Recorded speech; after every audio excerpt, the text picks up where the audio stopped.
Hello everyone. Exams नज़दीक आ गए हैं। आई एम श्योर आप लोग अपनी फुल ऑन पढ़ाई जो है वो स्टार्ट कर दिए हैं, और अगर आपने अभी तक उतने अच्छे से स्टार्ट नहीं किए तो बेटा ध्यान रखिएगा, काउंटडाउन स्टार्ट हो चुका है।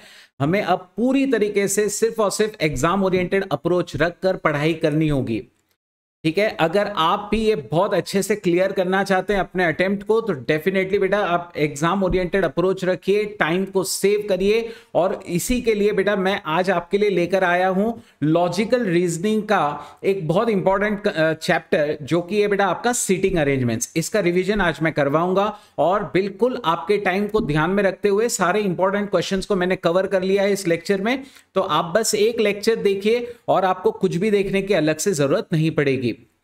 ये लेक्चर सिर्फ उन बच्चों के लिए है जिन्होंने ये चैप्टर पहले कभी ना कभी सीखा है। अगर आप ये पहली बार कर रहे हैं तो बेटा ये लेक्चर आप लोगों के लिए नहीं है। जो लोग आज पहली बार मेरा लेक्चर देख रहे हैं उनके लिए मैं अपने आप को इंट्रोड्यूस करवा रहा हूं। मैं हूं सीए विवेक मालू, बेटा अकाउंटिंग और मैथमेटिक्स का specialist, and I have got enormous teaching experience.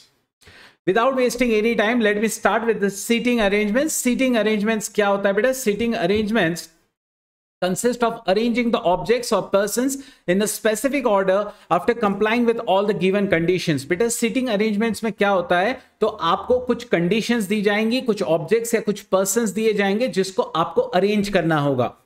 Arrange करने के लिए बेटा आपको लीनियर अरेंजमेंट कहा जा सकता है, जिसमें आपको उन्हें एक लाइन में अरेंज करना होगा। और जब आप लाइन में अरेंज कर रहे हैं तो उसमें भी दो अलग अलग कैटेगरी के क्वेश्चंस आ सकते हैं आपको, single row arrangement and double row arrangement. Single row arrangement मतलब आपको उन सबको एक ही लाइन में अरेंज करना है, और डबल रो अरेंजमेंट मतलब आपको दो दो लाइंस में, जनरली दो दो लाइंस के क्वेश्चंस में वो एक दूसरे के पैरेलल होते हैं और आपको उनके उस हिसाब से अरेंज करना होता है। लेट अस से for example a rectangular table, ठीक है, तो उसमें दोनों साइड में बैठने वाले लोग होंगे, तो इस तरीके से आपको अरेंज करना है। मैं इन सबके क्वेश्चंस आपके लिए लेकर आया हूं, तो हम सबको अच्छे से पढ़ेंगे। ठीक है, पूरा का पूरा रिवीजन आपका इस लेक्चर में हो जाएगा, आपको और कुछ भी देखने की जरूरत नहीं पड़ेगी।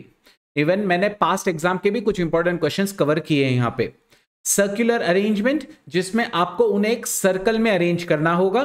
ठीक है, ये भी हमारे एग्जाम्स में आता है और हम यहाँ पे लेक्चर में कवर करने वाले हैं। रेक्टेंगुलर अरेंजमेंट, जिसमें आपको उन्हें एक रेक्टेंगुलर फॉर्म में अरेंज करना होगा, रेक्टेंगुलर टेबल। ये और double row arrangement actually more और लेस एक ही होता है, कुछ ज्यादा डिफरेंस उसमें नहीं है। ठीक है, so you are having linear arrangements which is comprising of single rows and double rows, and you are also having circular form of arrangement. Now information आपको जो क्वेश्चंस में दी जाएंगी बेटा, वो इंफॉर्मेशन तीन अलग अलग कैटेगरीज में आप क्लासिफाई कर सकते हैं। एक है डेफिनाइट इंफॉर्मेशन।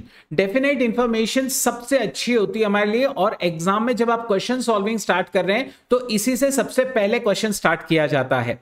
डेफिनाइट इंफॉर्मेशन का मतलब यहाँ पे प्लेसेस या ऑब्जेक्ट, मतलब पर्संस या ऑब्जेक्ट्स का स्पेसिफिकली प्लेस जो है वो डिफाइंड होता है, पहले से मेंशन्ड होता है। जैसे फॉर एग्जांपल अगर आपसे कहा जाए x is sitting on the right end of the bench, मतलब एक्स ऑब्वियसली राइट एंड में बैठा हुआ है, तो आपको उसको और कहीं पे बैठाना नहीं है।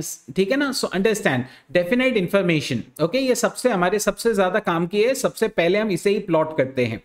Next comparative information. अब डेफिनाइट इंफॉर्मेशन एक बार आपका प्लॉट हो जाए, then what you must try for is comparative information. जब एग्जैक्ट उसका पोजीशन नहीं दिया जाएगा, लेकिन एक को कंपेयर करके दूसरे को बताया जाएगा। जैसे बोला जाएगा A is second right of E, है ना? Are you getting the point? मतलब ए को बताया है ई के कंपैरिजन में कि भाई ई जहां पे भी है उसके सेकंड राइट में ए है। तो इस तरीके की जो इंफॉर्मेशन होती है वो कंपैरेटिव इंफॉर्मेशन होती है। ठीक है, ये भी हमें बहुत काम आती है। यहां पे उसका पर्टिकुलर प्लेस तो नहीं बोला है, लेकिन किसी दूसरे के मुकाबले उसका पोजीशन फिक्स्ड है। Okay, negative information. Negative information में बेटा आपको ये तो नहीं बोला जाता कि ये कहां आ सकता है, लेकिन ये जरूर बोला जाता है कि ये पर्टिकुलर ऑब्जेक्ट कहां पर नहीं आता है। जैसे for example C is not sitting on the immediate left of A, तो ये एक आपका पॉसिबिलिटी को एलिमिनेट कर देता है। ठीक है, नेक्स्ट अब हम लोग लीनियर अरेंजमेंट्स के क्वेश्चंस की बात करते हैं। तो लीनियर अरेंजमेंट के क्वेश्चंस आपको किस तरीके से सॉल्व करने हैं? आपको नंबर ऑफ ऑब्जेक्ट्स और पर्संस को पहचानना होगा, इंफॉर्मेशन को अच्छे से एनालाइज कर लेना चाहिए कि भाई इसमें कौन सा डेफिनेट है, कौन सा कंपैरेटिव है, कौन सा निगेटिव है। ठीक है, और इसके बाद में आपको यह भी देख लेना चाहिए कि ये कौन से डायरेक्शन को फेस कर रहे हैं। क्या ये नॉर्थ फेसिंग है, साउथ फेसिंग है, ईस्ट फेसिंग है, वेस्ट फेसिंग है, व्हाट। और अगर मान लीजिए आपको क्वेश्चन में कुछ नहीं बोला जाता है तो आप हमेशा उसे नॉर्थ फेसिंग ही कंसिडर करते हैं। उसके बाद आप एक डायग्राम बनाएंगे और डायग्राम बना के उनके पोजीशंस को आइडेंटिफाई करेंगे। डायग्राम्स कैसे बनेगी आगे देखते हैं। तो चलिए मैंने आपके लिए सबसे पहले कुछ डायग्राम्स रखी हैं। जब आपको क्वेश्चन में ये ना बोला जाए कि वो किस डायरेक्शन को फेस कर रहे हैं तो आप हमेशा डायग्राम ऐसे ही ले सकते हैं। अब आप स्क्रीन पर देख सकते हैं कि यहां पे 3 लेडीज है बेटा जो स्ट्रेट जा रही है, जैसे आप उनको देख रहे हैं बैक से देख रहे हैं। तो अब ये जो येलो में लेडी है बेटा, इसके लिए जो लेफ्ट है और आपका जो लेफ्ट है वो एक ही होगा, अंडरस्टैंड। तो अगर डायरेक्शन क्लियर नहीं हो तो फिर आप हमेशा ये सोचेंगे कि वो नॉर्थ फेसिंग है, वो सामने की तरफ जा रहे हैं और उसका लेफ्ट और आपका लेफ्ट सेम होने वाला है बेटा, है ना। येलो के लिए लेफ्ट ब्लू है, आपका भी लेफ्ट ब्लू ही होगा, अंडरस्टैंड। तो येलो के लिए राइट में अगर रेड है तो आपका भी राइट रेड है। तो इस तरीके का एक अरेंजमेंट आप देख सकते हैं, PQRST। आप इस तरीके से, ये सब कहां पे जा रहे हैं बेटा, ये सब नॉर्थ फेसिंग है, ये सब आप उनको पीछे से देख रहे हैं, अंडरस्टैंड। तो this is how you have to consider the definition. तो अब आप देख सकते हैं कि ये लेफ्ट साइड है, this is the right side. So Q के लिए P is on the left and R is on the right, और हमारे लिए भी Q के लिए P लेफ्ट है और R राइट में है। तो जब डायरेक्शन क्लियर ना हो तो आप हमेशा ऐसी ही डायग्राम कंसीडर करेंगे। और अगर आपको क्वेश्चन में ऐसा कहा जाए कि some people are facing you, कुछ लोग आपको देख रहे हैं, तो फिर एग्जैक्ट ऑपोजिट पोजीशन होती है। कैसे बेटा, ये जो लेडी आपको देख रही है, ठीक है, ये जो सेंटर में यहां पे लेडी है बेटा, ऑब्वियस सी बात है अपन जब देख रहे हैं तो अपने को लग रहा है कि ये लेफ्ट में है और ये राइट में है, नो। लेकिन वो लेडी ऑपोजिट साइड से देख रही है आपको, तो उसका लेफ्ट एक्चुअली ये होगा, मतलब the lady with the white pant, okay. So इसके लिए बेटा ये वाला लेफ्ट है और ये वाली लेडी जो है वो राइट में है, अंडरस्टैंड। सो जब वो लोग आपको देख रहे हैं तो आपका लेफ्ट और उनका राइट एक होता है, अंडरस्टैंड। आपका लेफ्ट, जैसे इस लेडी के लिए हमारे नजर से देखने जाओ, सामने से देखने जाओ तो ये लेफ्ट है, लेकिन एक्चुअली ये लेडी के लिए बेटा ये वाला राइट होने वाला है। सो रिमेंबर दिस, अगर वो आपको फेस कर रहे हैं तो आपका लेफ्ट उनका राइट होता है ना, और आपका राइट उनका लेफ्ट हो जाएगा। सो रिमेंबर इट दैट वे।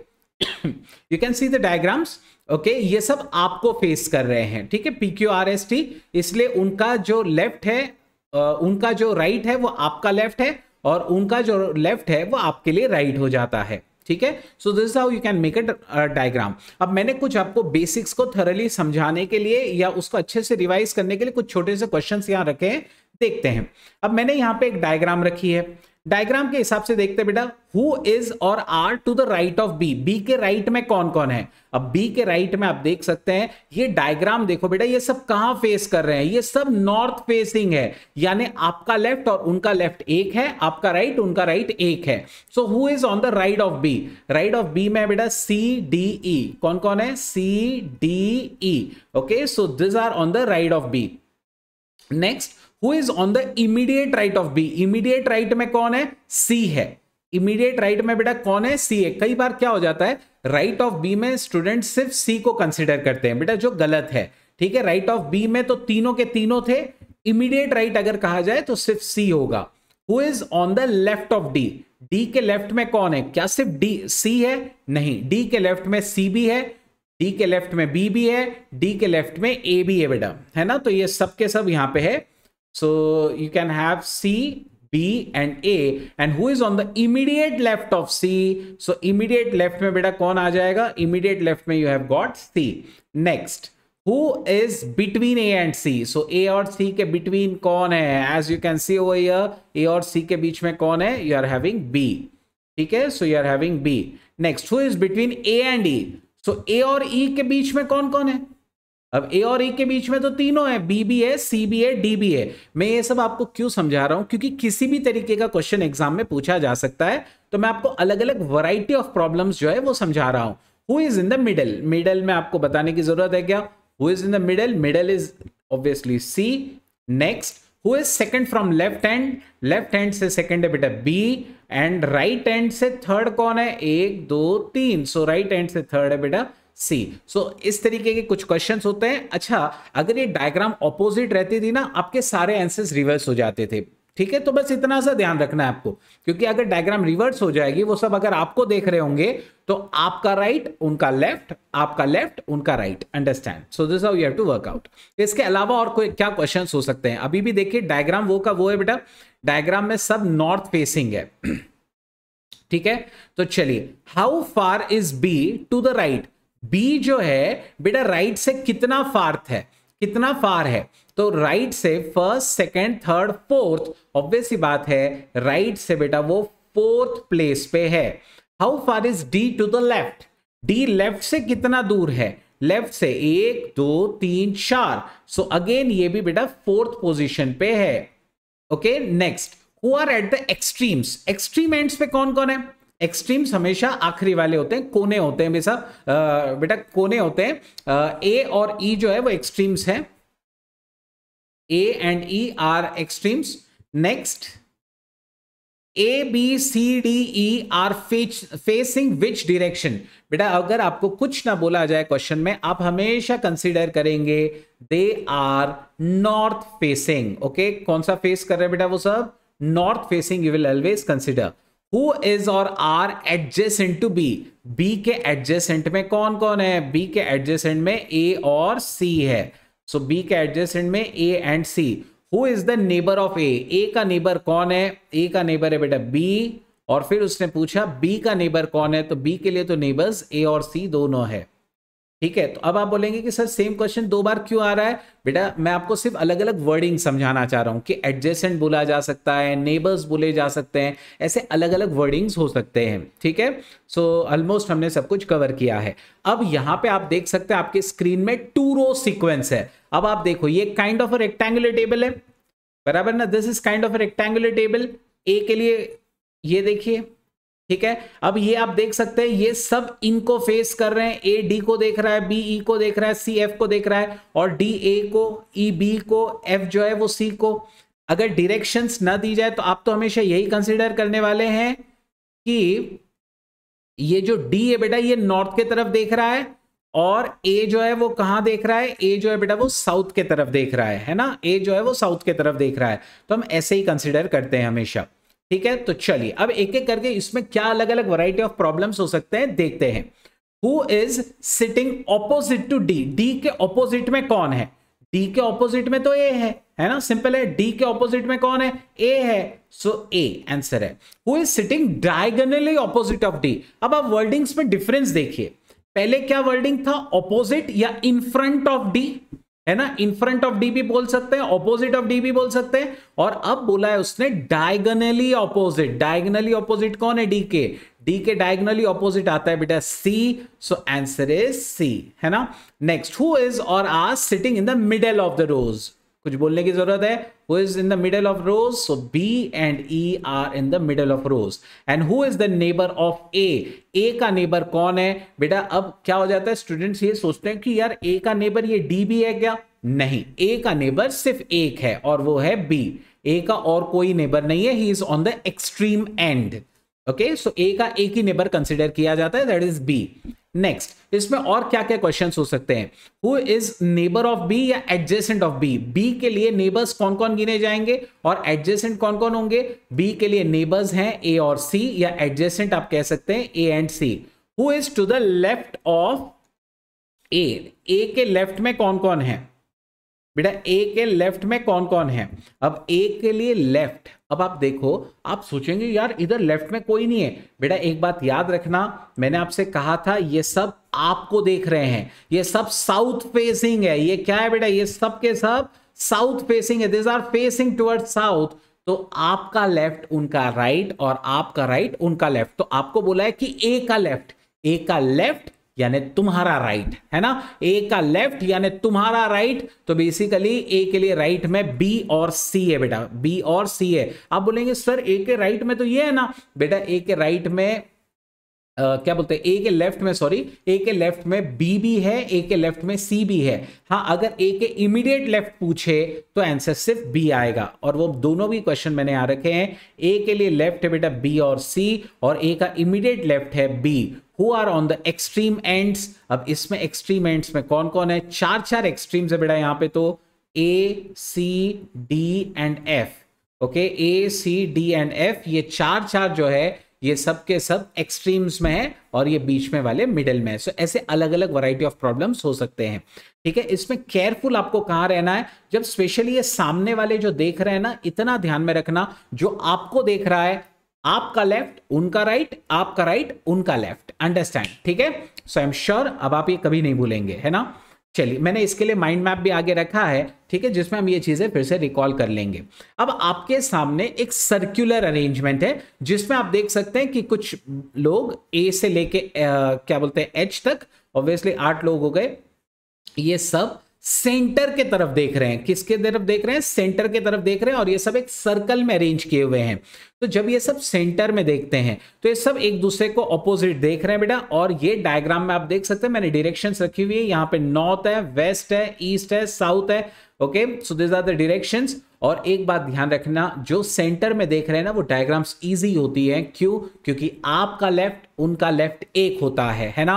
ए के लिए लेफ्ट बेटा ये सब ऐसा उसका लेफ्ट है, और ए के लिए राइट इस तरफ से जाएगा। ठीक है, सो रिमेंबर दैट वे, है ना। अगर वो सेंटर के लिए देख रहे हैं तो आपके लिए बहुत इजी हो जाएगा क्वेश्चन, क्योंकि आपका लेफ्ट उनका लेफ्ट एक हो जाएगा। और अगर वो ऑपोजिट टू सेंटर देख रहे हैं, मैंने इसके भी क्वेश्चंस रखे हैं, अगर वो ऑपोजिट टू सेंटर देख रहे हैं बेटा तो आपका राइट और उनका लेफ्ट, आपका राइट और उनका लेफ्ट एक होगा। ठीक है, so understand it that way. हम लोग उसके क्वेश्चंस करेंगे आगे।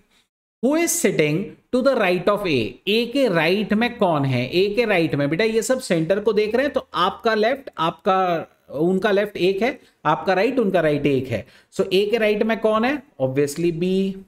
Who is sitting on the left of A? A के लेफ्ट में कौन है? H. Next, who is or are immediate neighbors of A? Immediate neighbors of A कौन कौन है बेटा? Immediate neighbors of A, A के लिए 2 neighbors हैं, H भी है और B भी है। तो B and H. A is facing whom? A किसको देख रहा है? A तो बेटा E को देख रहा है ना। A किसको देख रहा है? E को देख रहा है। Next, Who are in front of each other? वो कौन कौन लोग हैं जो एक दूसरे के सामने सामने बैठे हैं? तो ये तो 4 अलग अलग जोड़ी बेटा।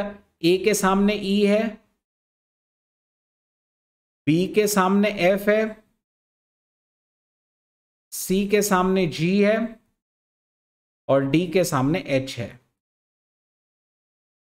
ठीक है, D के सामने बेटा H है। तो ये सबके सब ऑपोजिट्स में एक दूसरे के। Who is facing north? North कौन देख रहा है? ऑब्वियस सी बात है ए जो है वो नॉर्थ की तरफ देख रहा है। आई एम श्योर आप लोगों को कंपास बहुत अच्छे से याद है बेटा। This is north, east, west and south. Next, चलिए अब अगले क्वेश्चंस पे चलते हैं। इसी केस में who is facing north waste? इसमें से नॉर्थ वेस्ट कौन देख रहा है बेटा? नॉर्थ वेस्ट मतलब कौन सा डायरेक्शन हुआ exactly? See, if this is your compass, this is north, this is west, so northwest is this one. So northwest देखने वाला कौन है? नॉर्थवेस्ट देखने वाला बेटा B है। याद रखना नॉर्थ वेस्ट में बैठा F है लेकिन देख रहा है B, क्योंकि F तो साउथ वेस्ट के तरफ, साउथ ईस्ट के तरफ देख रहा होगा, B जो है वो इस तरफ देख रहा है। सो B is facing northwest. If they move up to 3 places clockwise, अगर वो clockwise 3 places मूव करते हैं, क्लॉकवाइज मूव करने का मतलब होता है बेटा लेफ्ट मूव करना। ओके, एटलीस्ट ये वाले डायग्राम में, है ना। सो चलिए, अगर वो 3 प्लेसेस क्लॉकवाइज मूव करते हैं तो बी कौन से डायरेक्शन को फेस करेगा? अगर 3 प्लेसेस क्लॉकवाइज, सो बी इधर आएगा। चलिए, बी एक प्लेस, 2 और 3, यानी बी किसे देख रहा होगा? तो बी ईस्ट को देख रहा होगा। बी किसे फेस करेगा? B will face the east direction. Remember that way, B will face the east direction. Next, अगर वो एंटी क्लॉकवाइज जाते हैं तो बी कौन सी डायरेक्शन को देखेगा? अगर एंटी जा रहे हैं तो 1, 2, 3, तो ऑब्वियस बात है किसको फेस करेगा बेटा? वो साउथ डायरेक्शन को देखेगा। वो किसे देखेगा? साउथ डायरेक्शन को फेस करेगा। ठीक है, चलिए, तो ये सबके सब हम लोगों ने देखा कि सर्कुलर अरेंजमेंट्स में अगर वो सेंटर की तरफ देख रहे हैं तो बहुत इजी क्वेश्चंस हो जाते हैं। लेकिन क्या होगा अगर वो ऑपोजिट टू सेंटर देखे? मतलब एक जैसे होता है ना बेटा, अगर आप कोई शादी वगैरह या कोई कॉन्सर्ट वगैरह में जाओ तो इधर शो चलते रहता है, इधर शो चलते रहता है और सब फिर इस तरफ देखते हैं ना कि ऑपोजिट में, मतलब एक दूसरे को। ठीक है, so understand they will not be facing the centre, they will be facing the opposite directions. Okay, they will be facing the directions opposite to centre. तो अब एक बात याद रखना, when they are facing opposite to the centre, so remember it that way, अगर वो opposite to centre देख रहे हैं, सो आपका लेफ्ट उनका राइट है और आपका राइट उनका लेफ्ट बन जाएगा। ठीक है, so let's do it that way.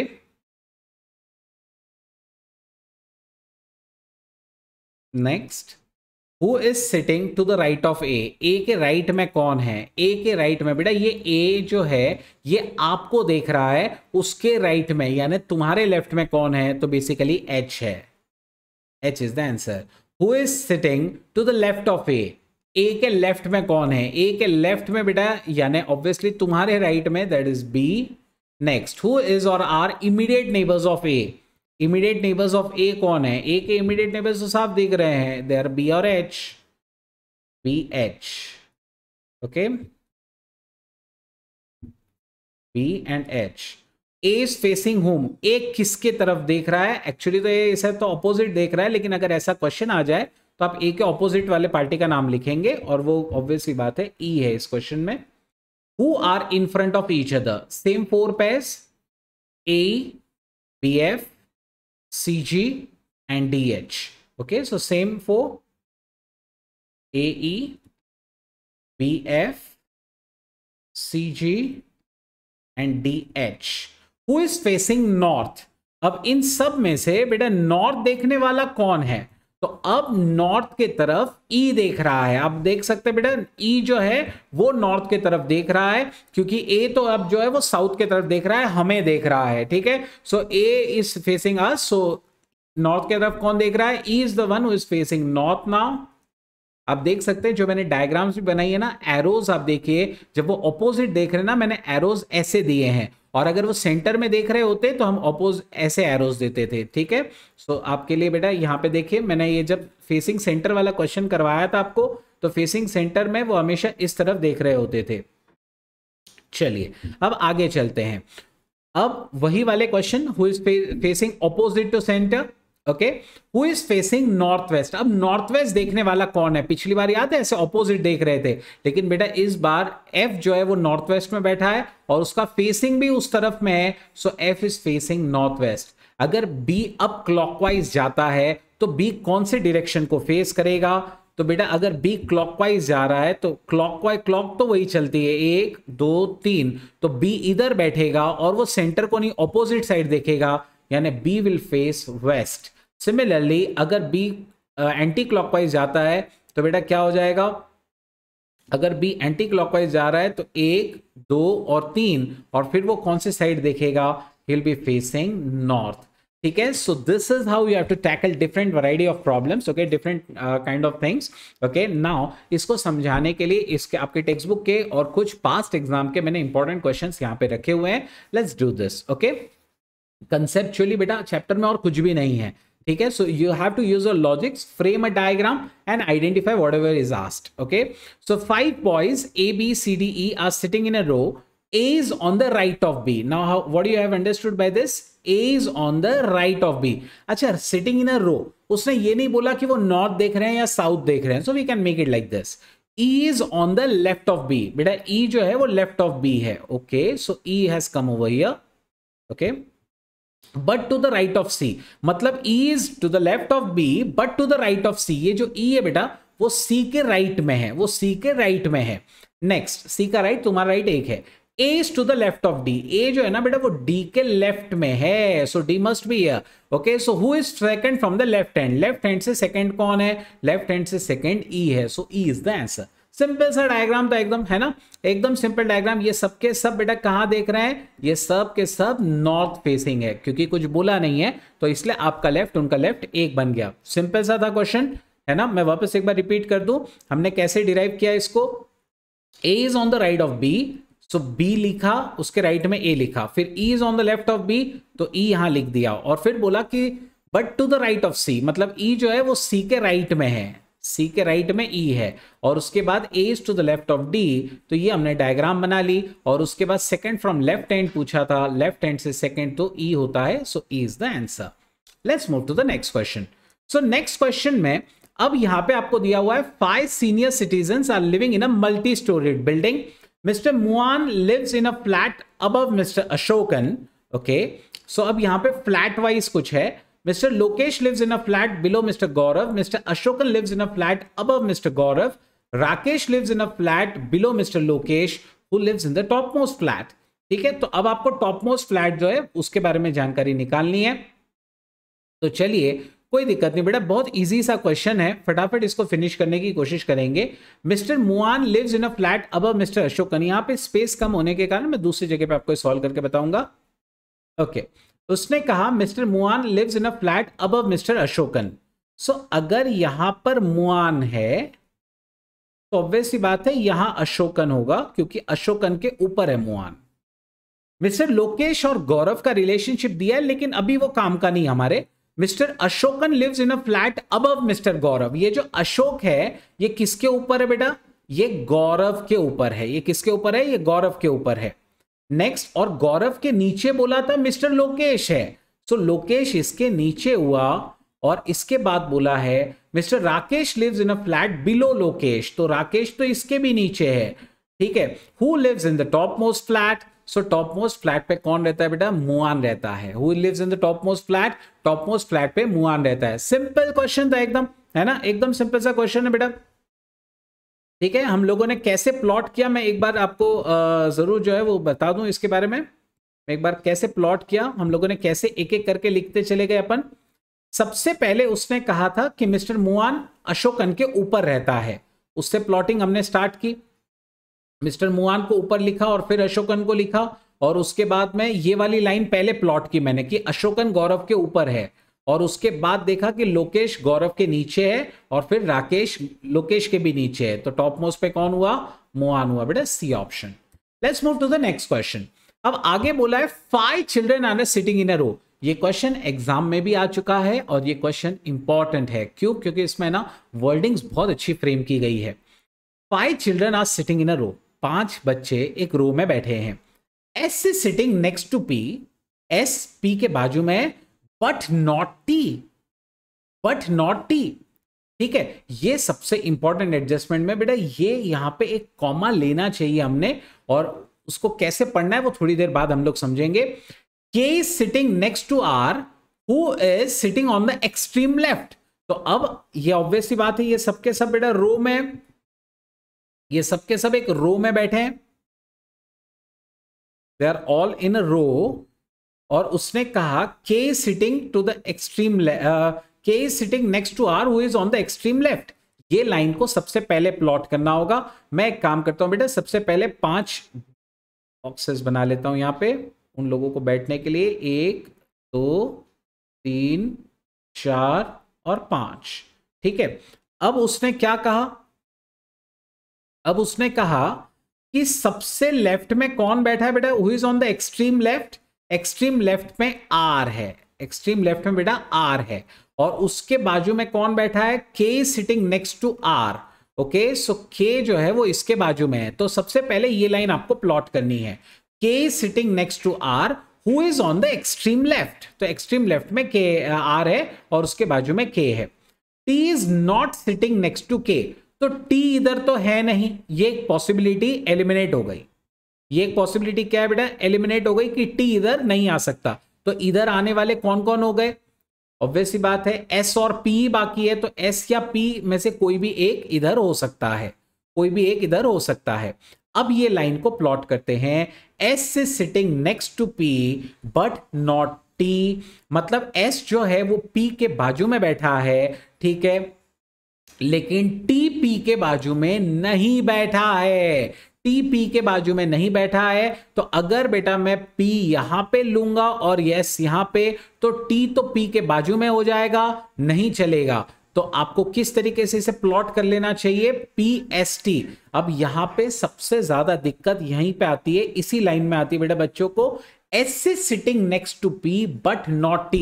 Students कैसे इंटरप्रेट करते हैं इसे कि S P के बाजू में बैठा है लेकिन T के बाजू में नहीं बैठा है. ऐसा इंटरप्रीट करने की कोशिश करते हैं, लेकिन वो गलत है। ये जो इंफॉर्मेशन दी है ना टी के बारे में कि टी जो है बाजू में नहीं बैठा है, वो टी पी के बाजू में नहीं बैठा है, एस के नहीं।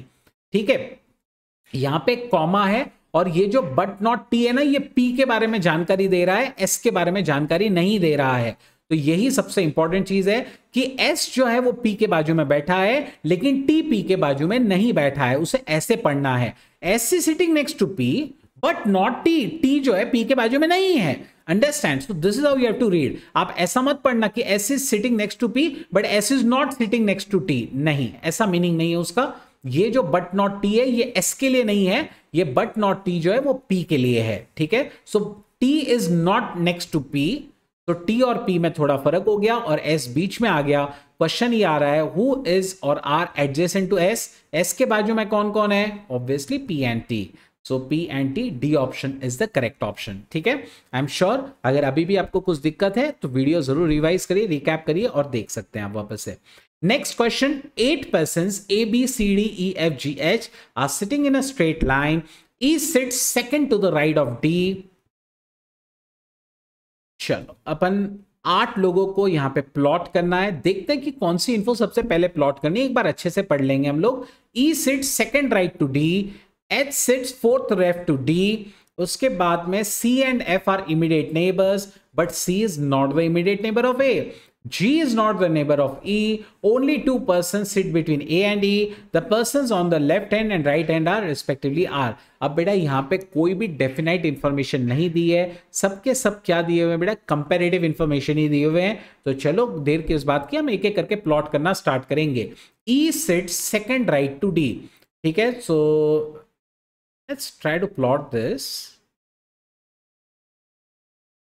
E sits, उसने कहा E sit second right to D, मतलब अगर D यहां पे है, एक छोड़ा और उसके दूसरे इस पे E बैठा है।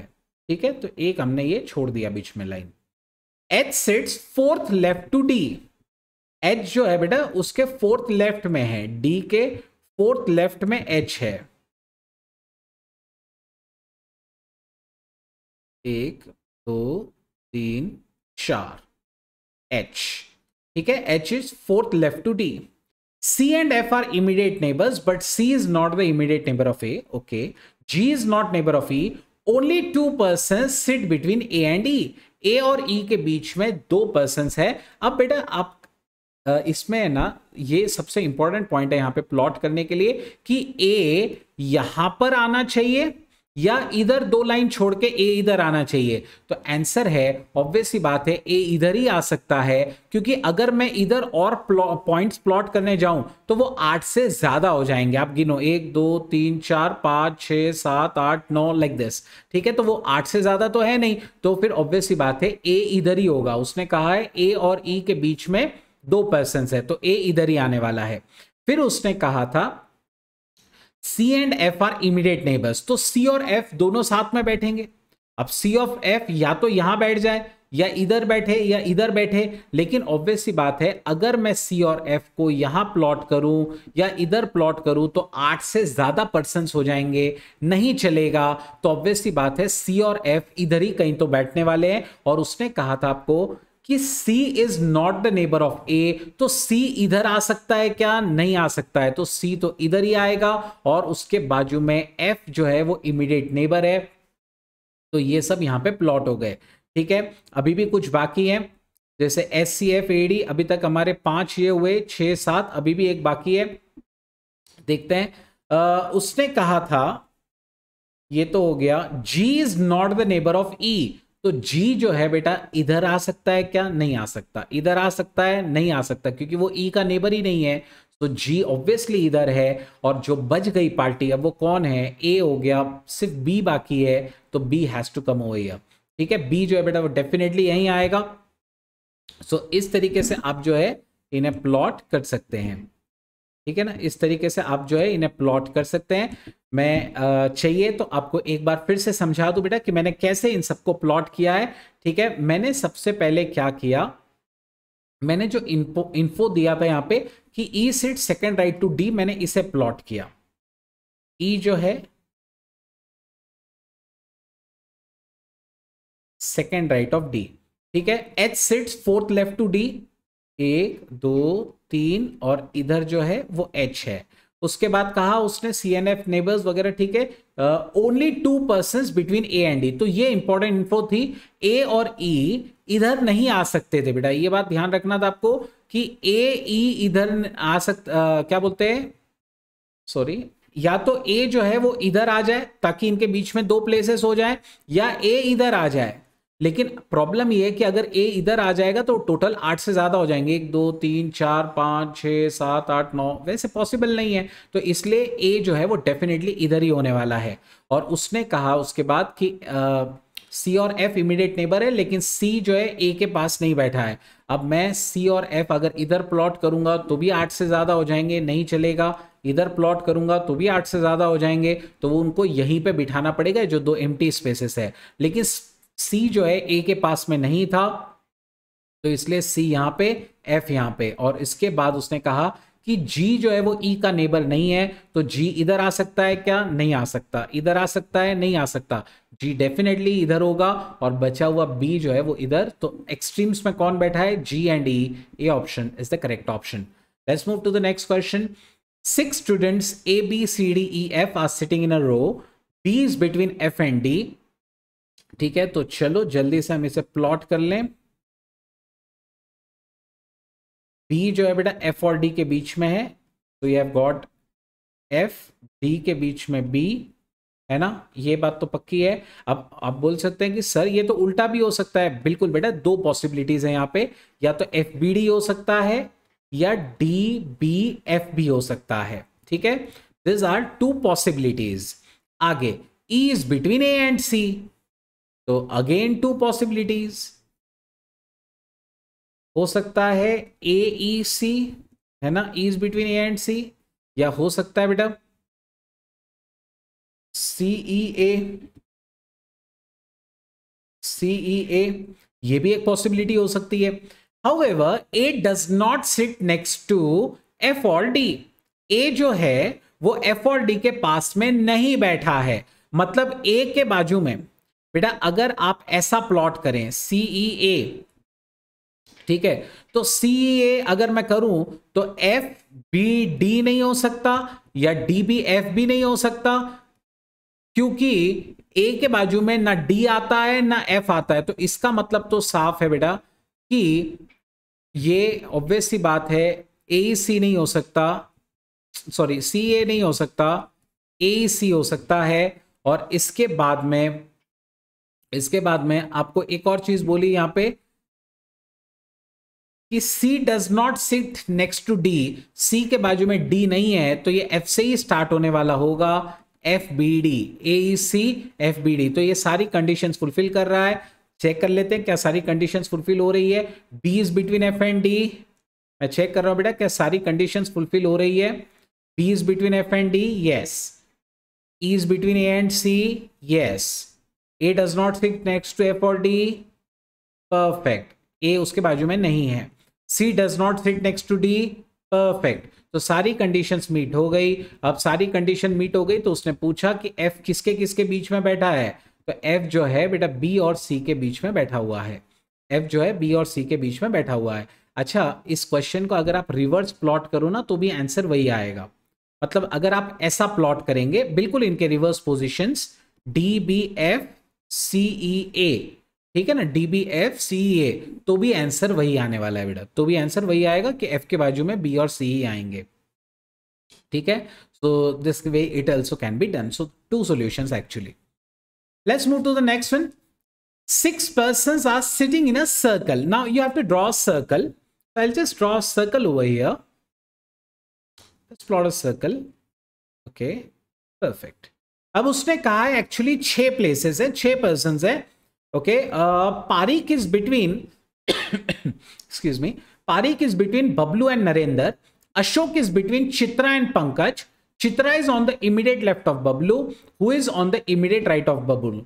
Before I start this question, अब यहां पे मैं एक चीज नोटिस कर रहा हूं और वो ये है कि किसी का एक स्पेसिफिक पोजीशन नहीं दिया है। तो अब सर्कल है, सर्कल का कोई स्टार्ट नहीं होता, कोई एंड नहीं होता, तो मैं अज्यूम कर रहा हूं बेटा कि यहां पे एक जन बैठा हुआ है, यहां पे एक जन बैठा है, लेट अस से कि पारीक जो है वो इधर बैठा हुआ है। कौन बैठा है बेटा यहां पे? पारीक। और मैं कुछ और पॉइंट्स यहां पे प्लॉट कर दूं, 2 3 4 5 6। ओके, सो 6 पर्सन है। Pareek is between Bablu and Narendra. Late us से कि बबलू इधर है और नरेंद्र इधर। लेट अस से बबलू यहां, नरेंद्र यहां। Okay, next Ashok is between Chitra and Pankaj. Chitra is on the immediate left of Bablu. Bablu के लेफ्ट में चित्रा है। Okay great. और ये एक बार इन्फो प्लॉट कर दी ना बेटा कि Chitra is on the immediate left of Bablu, उसके आगे की इन्फो काम आ जाएगी फिर अपने को कि अशोक जो है वो चित्रा और पंकज के बीच में है। तो चित्रा इधर है तो ऑब्वियस सी बात है इधर पंकज होगा और उनके बीच में जो है वो अशोक होगा। उनके बीच में कौन होगा बेटा? अशोक होगा।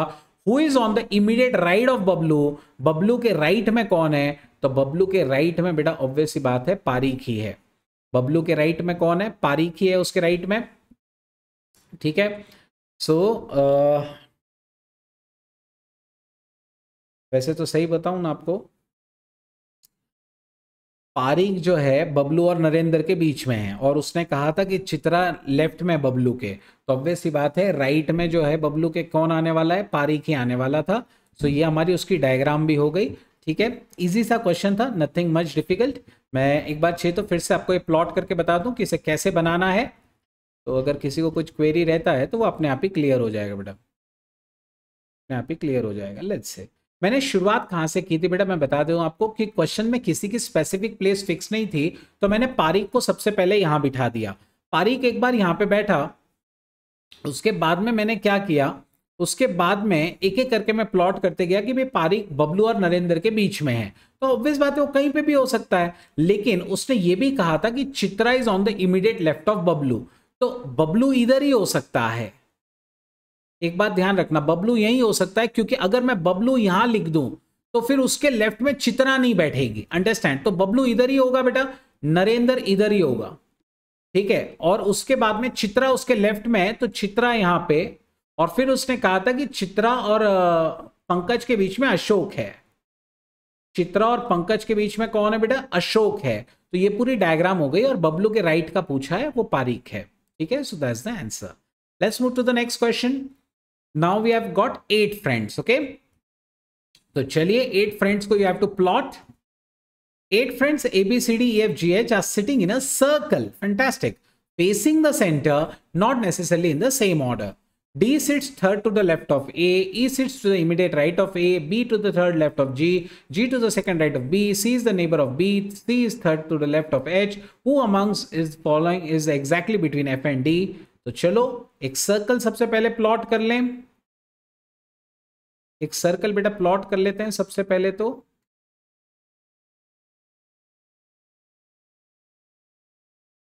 1 2 3 4 5 6 7 एंड 8। नाउ किसी भी एक को कहीं तो अपने को बिठाना पड़ेगा, वहां से अपन प्लॉटिंग स्टार्ट कर सकते हैं।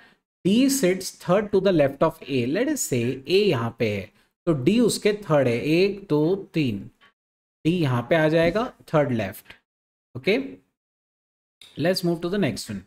उसने कहा E sits to the immediate right of A, तो E यहां पे आगे। B is third to the left of D। B is third to the left of D। D के लेफ्ट में 1 2 3 बेटा B यहां पे आ गया। Next G second to the right of B, 1 2 G right में आगे। C is the neighbour of B, so C obvious सी बात है कहां आने वाला है बेटा? C इधर ही आ सकता है। Next C is third to the left of H। ये C किसी के लेफ्ट में है, H के, so H has to be over here. और उसके बाद जो बचा वो इधर ही आने वाला है। तो बचा कौन है? A हो गया, B C, F got D, E, F is pending, F इधर आ जाएगा। और उसने पूछा कि who amongst the following is sitting exactly between F and D? F और D के बीच में कौन है? That is H। So it's a very simple question to plot. ठीक है, हम लोगों ने इजीली इसे प्लॉट कर लिया फटाफट फटाफट इंफॉर्मेशन से। एक बार मैं फिर से इसके करके जरूर बता दूं आपको। मैंने सबसे पहले ए को बिठाया और फिर पहली इन्फो प्लॉट की कि D sits third to the left of A, D sits third to the left of A, तो डी इधर आ गया लेफ्ट में। उसके बाद में ई जो है, क्योंकि ये सबके सब बेटा सेंटर को देख रहे थे, किसको देख रहे थे, सेंटर को, तो आपका लेफ्ट उनका लेफ्ट एक ही है। E sits to the immediate right of A, E यहां पे। उसके बाद B to the third left of D, तो बी ऑब्वियस बात है लेफ्ट 1 2 3 यहां पे बी। उसके बाद G second to the right of B, 1 2 G. उसके बाद C is the neighbour of B, so C यहां पे आ गया। उसके बाद C is third to the left of H, 1 2 बेटा एच के लेफ्ट में 1 2 3, ठीक है। Next, who amongst the following is between F and D? F इधर ही आने वाला है, F और D के बीच में H है। Like this you can plot. Let's move to the next question. 8 persons P to W are sitting in front of one another in 2 rows. तो अब आपको 2 rows plot करनी बेटा यहाँ पे, है ना। अब आपको 2 rows plot करनी होंगी। So it's a kind of a rectangle you can say, है ना। It's kind of a rectangle, और rectangle में बेटा you have got 3 places. 8 persons, sorry, 4 places, 1 2 3 4 5 6 7 and 8, okay। उसने कहा in 2 rows each row has 4 persons, P is between U and V and facing north, fantastic। so obvious सी बात है ये north है। तो उसने कहा कि P जो है बेटा वो U और V के बीच में है ना। P U और V के बीच में और नॉर्थ को देख रहा है, मतलब U P V ये तीनों इधर ही आने वाले। कहां पे एग्जैक्ट वो अभी तक अपने को पता नहीं, लेकिन वो नॉर्थ देखेंगे। Q जो है who is to the immediate left of M is facing W, तो Q इधर है, W इधर है और M भी इधर ही है क्योंकि उसके ही लेफ्ट में। R is between T and M, R जो है बेटा वो T और M के बीच में है, R is between T and M, and W is to the immediate right of V, W is to the immediate right of V।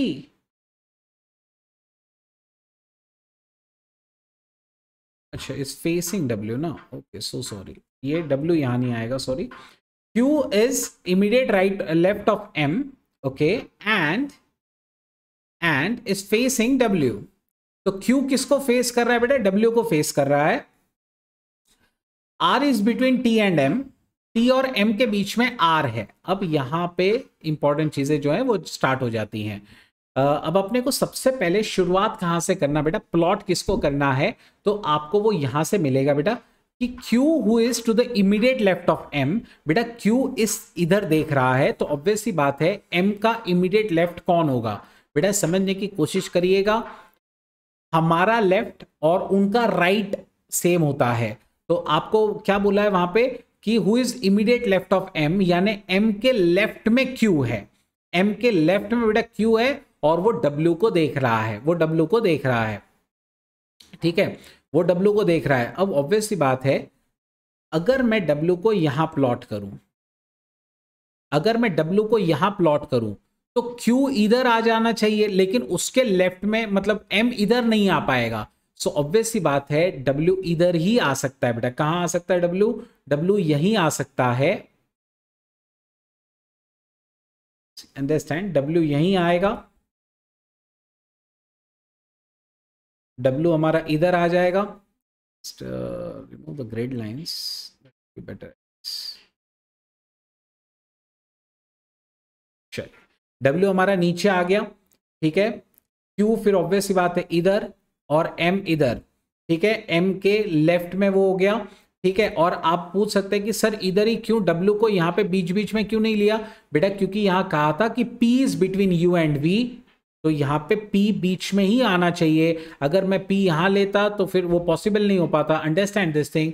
तो इसलिए P इधर ही आना चाहिए और U और V जो है वो इधर ही कहीं ना कहीं आएगा। Next, R is between T and M, तो T और M के बीच में R आना चाहिए।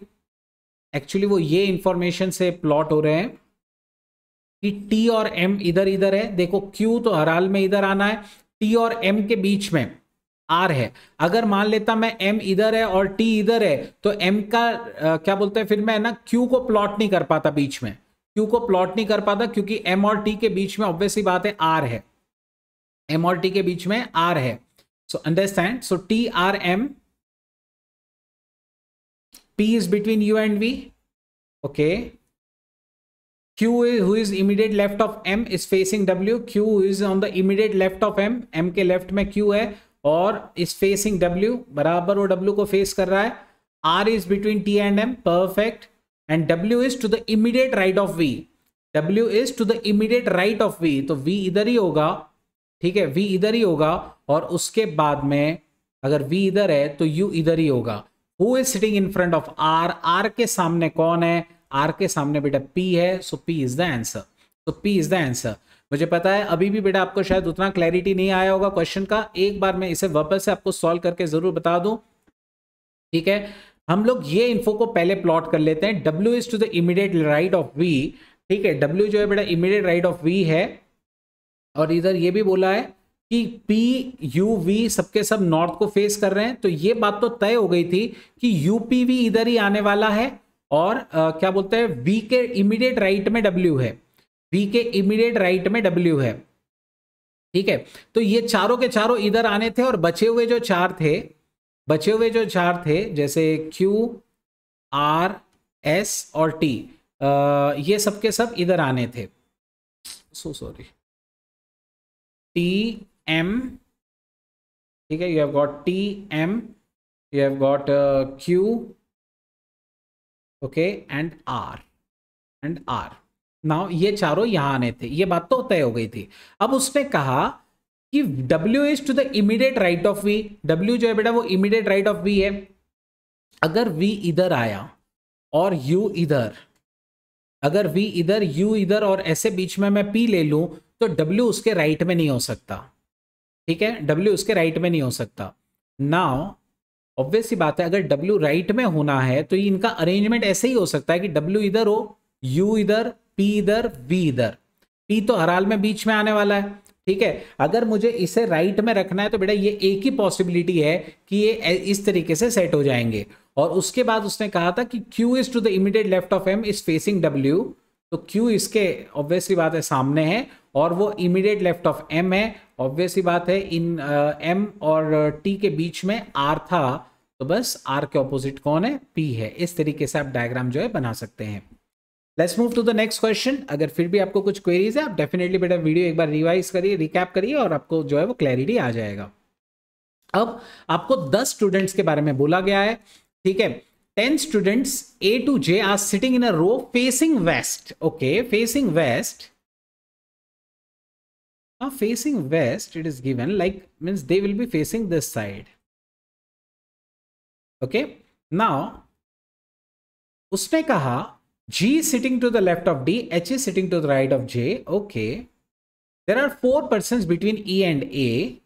I is the north of B, F is the south of D, J is between A and D, G is between E and F. There are 2 persons between H and C. बेटा question दिखने में बड़ा है लेकिन question is very easy. There are 4 persons between E and A. I is the north of B. तो अगर B यहां है तो I उसके नॉर्थ में है, ठीक है. और F is the south of D. D जहां पे भी है उसके साउथ में F है. J is between A and D. J जो है बेटा A एंड D के बीच में है, ऑब्वियस बात है. तो A इधर ही होना चाहिए और बीच में J होगा. Next G is in E and F. E and F, E इधर, F उसके बीच में कौन होगा? J. उनके बीच में होने वाला है G, ठीक है. अब उसके बाद there are 2 persons between H and C. तो H और C के बीच में 2 persons होने वाले हैं. H और C के बीच में 2 persons होने वाले हैं. और आपको यह भी बोला था G is to the left of D.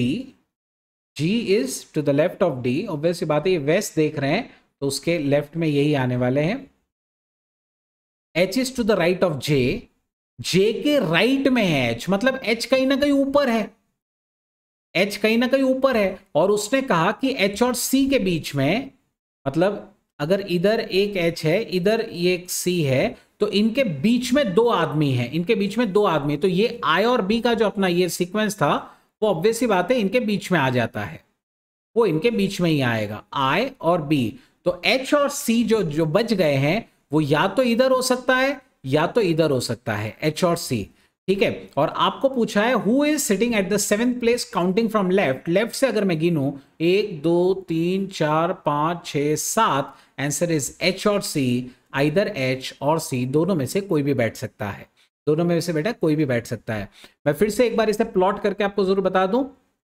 ठीक है, पहली काम की इंफॉर्मेशन कौन सी है, I is the north of B and F is the south of D। मैं एक काम करता हूं, F is the south of D, तो ये D है तो उसके नीचे बेटा F हो गया। ठीक है, उसके बाद 4 persons between E and A।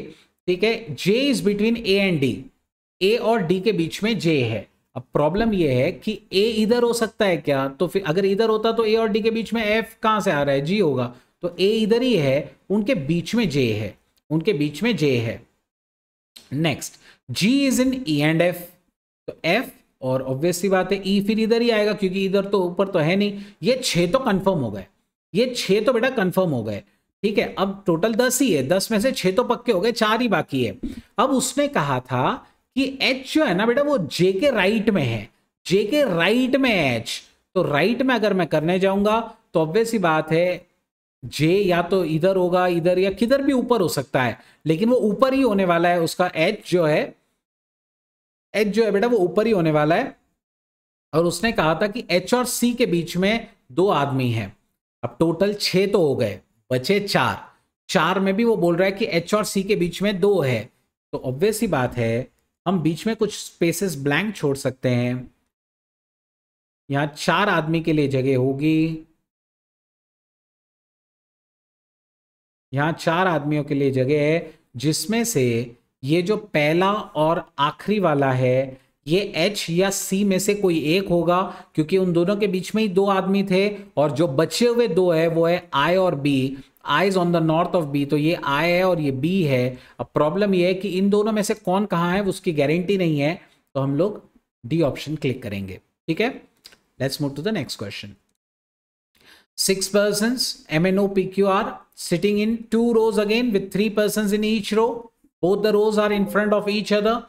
Q is not at the end of any row. P is second to the left of R. O is the neighbor of Q, diagonally opposite to P. N is the neighbor of R, who is in front of N. चलो अब एक एक करके plot करेंगे। सबसे पहले तो हमें डायग्राम बनानी पड़ेगी। यहां पे सबसे पहले बेटा हम लोग एक छोटा सा डायग्राम यहाँ पे बना लें। जब तक मैं डायग्राम बनाऊं बेटा, अगर आप लोगों ने वीडियो अभी तक लाइक नहीं किया है तो डेफिनेटली बेटा वीडियो एक बार लाइक करिए। Your likes comments really motivates अस। चलिए, 6 persons MNOPQR are sitting in 2 rows with 3 persons in each row. So एक आदमी इधर, एक इधर, एक इधर। You have got this 3 3. Next, both the rows are in front of each other. Q is not at the end of any row, यानी Q इन दोनों में से कहीं तो भी एक है। Next, P is second the left of R. Okay. अच्छा, इसने कहीं भी ये नहीं बोला कि कौन नॉर्थ देख रहा है कौन साउथ देख रहा है, तो अपने को ही कोई ना कोई अज्यूम करना पड़ेगा। P is the second left of R, तो मैं अज्यूम कर लेता हूं बेटा सिंप्लिसिटी के लिए कि ये हमारा P है और ये हमारा R है, ये उसके बराबर सेकंड लेफ्ट में आ गया। ठीक है, ये आप अज्यूम कर सकते हैं, आप ऑपोजिट साइड में भी कर सकते हैं। O is the neighbour of Q। अब O और Q अगर नेबर है तो ऑब्वियस ही बात है O इधर तो आ नहीं सकता, तो ऑब्वियस बात है इधर ही आएगा, Q इधर ही आने वाला है बेटा, है ना। तो O इधर आएगा, क्यों? क्योंकि Q मिडिल में है और वो उसके नेबर में O है, तो O इधर या इधर ही कहीं तो भी आने वाला है। डायगोनली ऑपोजिट टू P, तो P के डायगोनली ऑपोजिट में O है। ओके, तो O इधर हो गया। और फिर बचा कौन? उसने कहा है बचे कौन कौन? N is the neighbour of R। N जो है बेटा वो R का नेबर है, और जो बचा है वो है M, तो M इधर ही आ जाएगा। और उसने पूछा who is in front of N।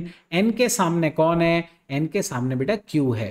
ठीक है, तो बहुत ही सिंपल सा क्वेश्चन था ये तो, है ना। मैं एक बार फिर से इसको प्लॉट करके बता दूं आपको कैसे करना है, तो ध्यान दीजिए।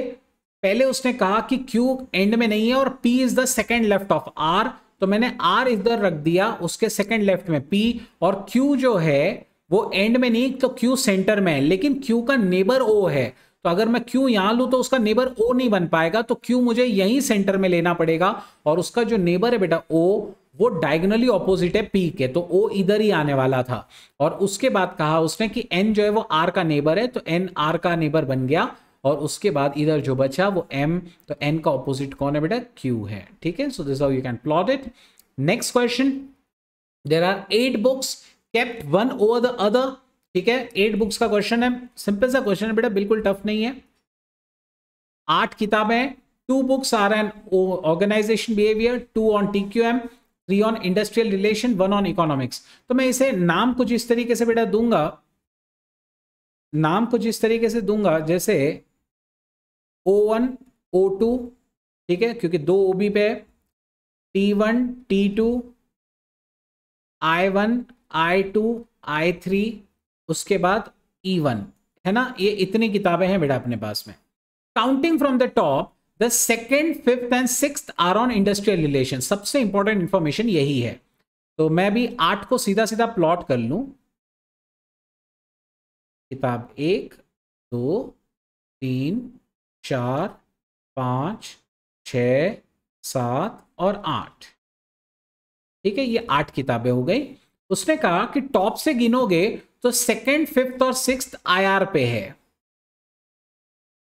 Second, so this is I1, third I2, sorry second, fifth and sixth, so yes, first, second, third, fourth, fifth, sixth, seventh and eighth. ठीक है, नाउ उसने कहा कि पहले, पांचवे और छठे पे कौन है बेटा, I1 I2 I3 industrial relations. 2 books जो इंडस्ट्रियल रिलेशन की है वो दोनों TQM के बीच में की है, मतलब 2 बुक्स ऑन इंडस्ट्रियल रिलेशन, कोई तो भी 2 किताबें इंडस्ट्रियल रिलेशन वाली वो TQM के बीच में ही है, तो ये 2 साथ में है, तो ऑब्वियस सी बात है वो जो इंडस्ट्रियल रिलेशन की बात कर रहा है, ये जो इंडस्ट्रियल रिलेशन की जो साथ में है वो T1 और T2 के बीच की है। ठीक है, इसके बाद उसने कहा 1 book on industrial relation is between 2 books on OB। ये जो बची हुई एक किताब है वो ऑर्गेनाइजेशन बिहेवियर के 2 किताबों के बीच की है। ठीक है, और उसके बाद कहा उसने, उसके बाद तो उसने कुछ कहा ही नहीं, ऑब्वियस बात है सब किताबें हो गई, तो बचा क्या है, E1।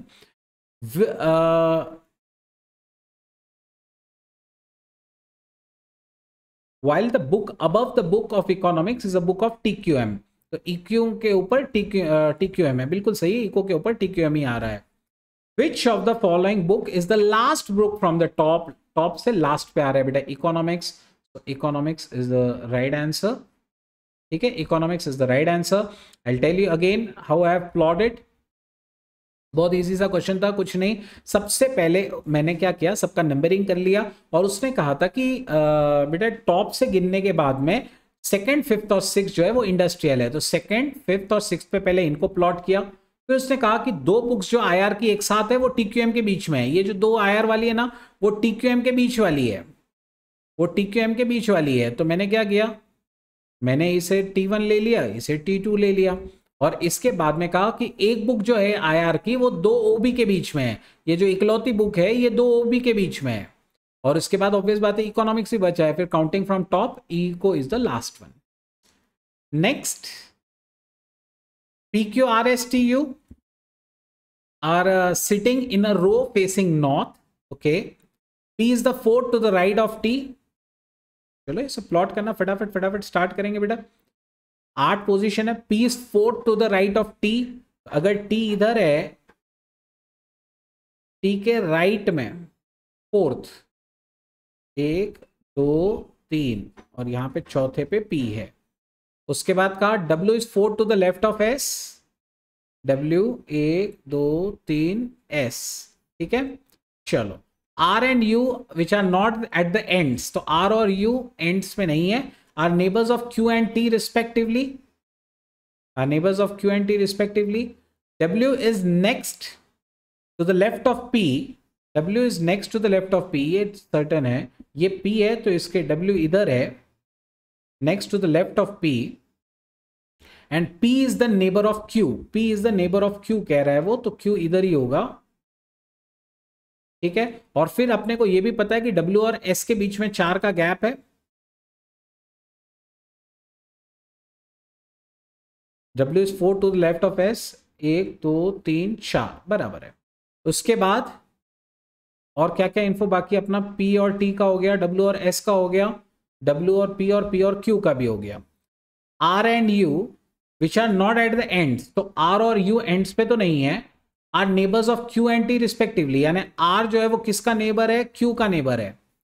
R इधर ही आएगा, एक ही जगह बाकी इसके पास, और U जो है वो T का नेबर है, तो U इधर हो सकता है या इधर हो सकता है।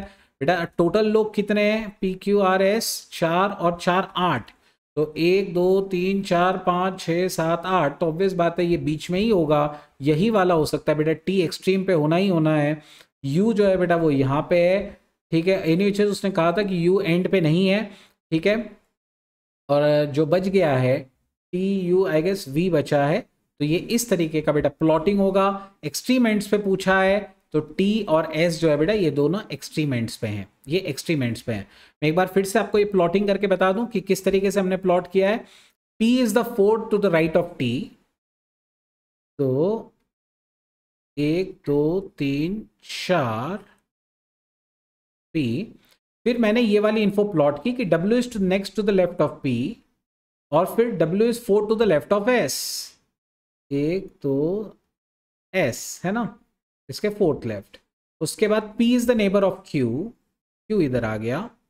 R एंड U जो एक्सट्रीम्स पे नहीं है, R Q का नेबर है, तो R इधर आ गया, U इसका नेबर हो गया T का, और बचा V इधर, सो T और S आंसर, ठीक है।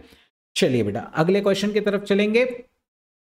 5 boys are standing in a row facing east, तो वो किसको देख रहे हैं बेटा, ईस्ट को देख रहे हैं, east, they are facing east, है ना। चलो आगे, Pawan is the left of Tavan, left मतलब ऑब्वियस सी बात है नॉर्थ हो गया, लेफ्ट यानी नॉर्थ हो गया, तो पवन इज द लेफ्ट ऑफ तवन। अब मैं एक काम करता हूं, यहाँ पे कोई सर्टेनिटी नहीं है, तो मैं सबसे पहले किसी एक से शुरुआत कर लेते हैं।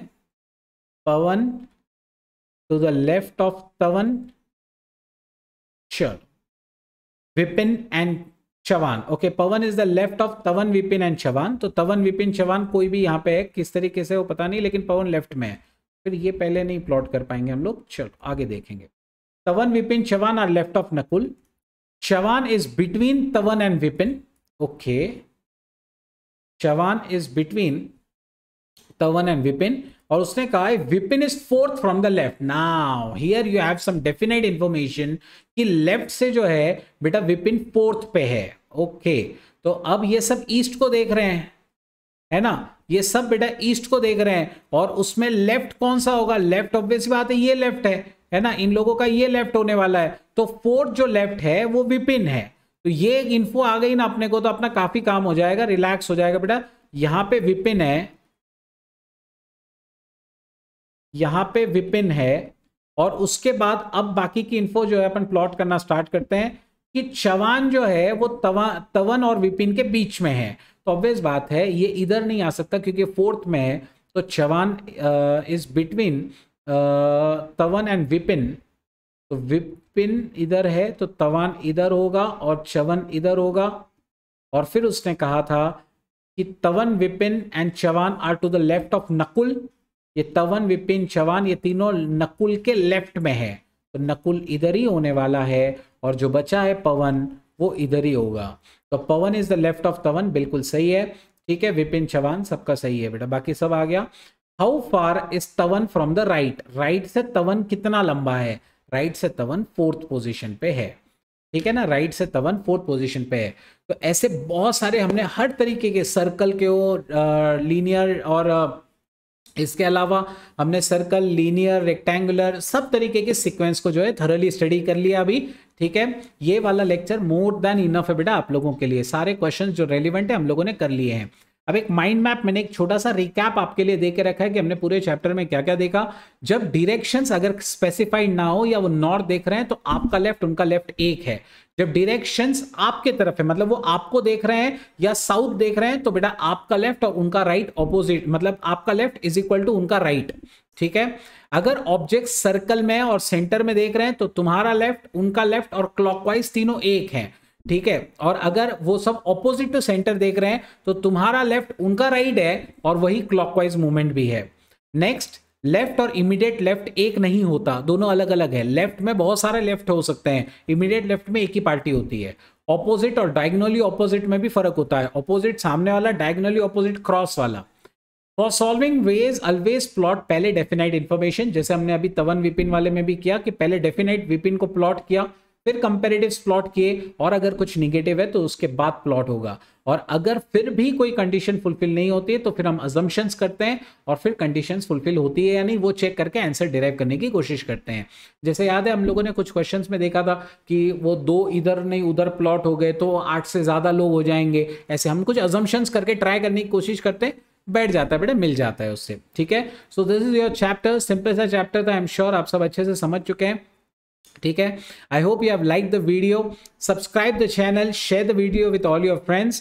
Thank you so much. इसके बाद अगले लेक्चर में बेटा हम लोग और भी ऐसा ही एक बहुत ही बेहतरीन रिवीजन जो है आपके लिए लेकर आएंगे। Thank you so much, stay tuned, take care, bye bye.